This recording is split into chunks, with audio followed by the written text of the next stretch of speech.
Hey man, how you been?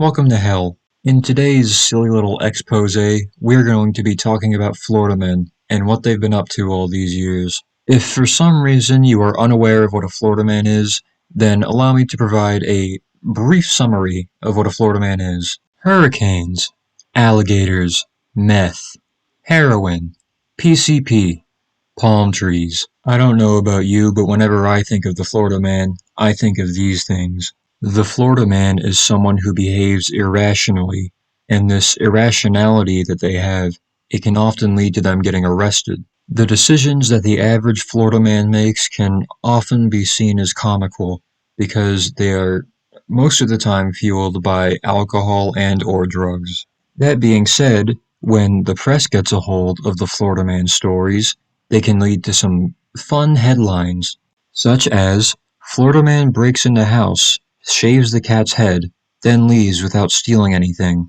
Or another good one, Florida man throws burrito in woman's face, cops say.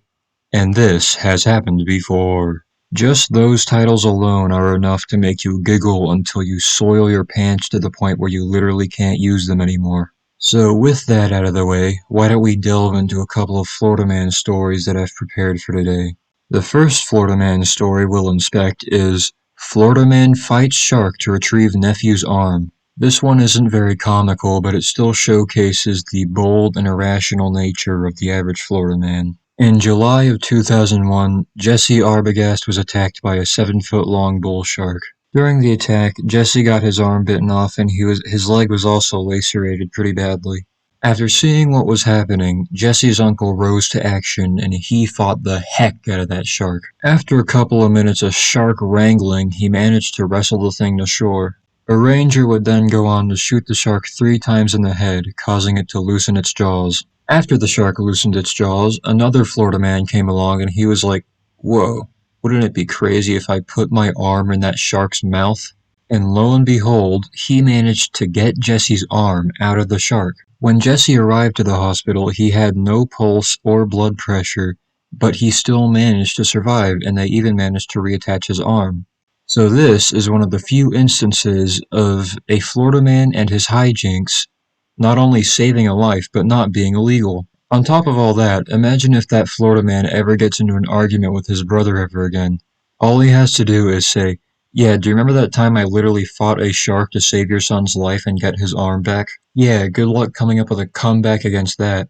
Before we move on to our next Florida man story, I want to quickly say that sharks aren't dangerous, and yes, I'm going to go on the whole spiel about this. Sharks have poor eyesight, and that's most likely why this one attacked Jesse. I mean, you're actually more likely to get killed by a firework than you are a shark.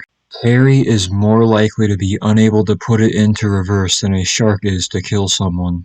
Anyways, now that I've gotten all of that gobbledygook out of the way, it's time to move on to our next Florida man. Our next Florida man is a very special Florida man. So with that being said, why don't we take a look at Florida man denies ownership of syringes found inside his rectum. Wesley Scott is a man who had acquired an outstanding warrant that stemmed from a 2018 drug arrest. Scott was taken to jail where deputies then conducted a strip search. During said strip search, deputies watched in horror as Wesley Scott pulled 3 syringes out of his rectum. He then gave all of them to a deputy who I hope was wearing gloves, and then he said, "These aren't mine. I found them." Unfortunately, the cops didn't believe our beloved hero, and he was charged with introducing contraband to a county detention facility. Anyways, let's move on to our next story, called Florida Man Punts Rabid Coyote. This one is pretty straightforward. A Florida man was approached by a rabid coyote, and, after trying but failing to scare it away, he just kicked the thing. During the coyote's airtime, it spun around like a pinwheel before landing on the ground motionless. The Florida man then just walks away looking confused. He was probably just surprised that he managed to fix the situation that easily. And I don't blame him either, because if a random coyote just approaches you and your first thought is, "Man, I could really just end this with one swift kick," then you're weird. Anyways, after the Florida man walks away, the coyote just lays there for a while before reanimating and walking away himself. I'm sorry, what's that? You're wondering how I can describe the situation with such precision? Well, that's because there's a video to go along with it, of course.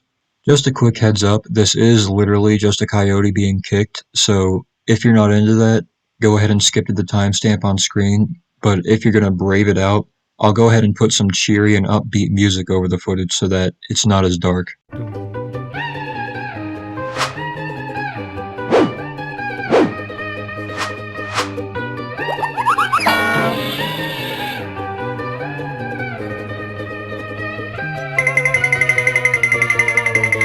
Gee whiz, that coyote really got shown what for. Anyways, after the coyote scampers off, apparently it made its way into a backyard where it bit some lady and then a man held it on the ground until it just stopped living. Anyways, now that we're delving into animal-related Florida Man stories, why don't we continue the theme with Florida Man caught with nearly 200 illegal lobsters. Now, when I tell you about Yordi Escalante Carrillo, wait a minute, Carrillo? Is it Carrillo or is it Carrillo? Carrillo.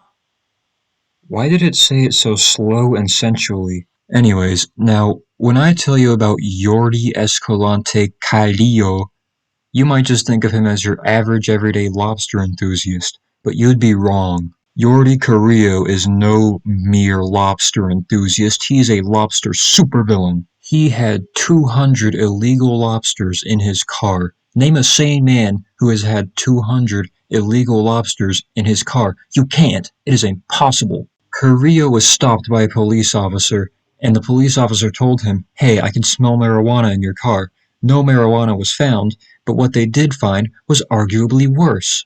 200 lobsters is way more than I can even begin to conceive.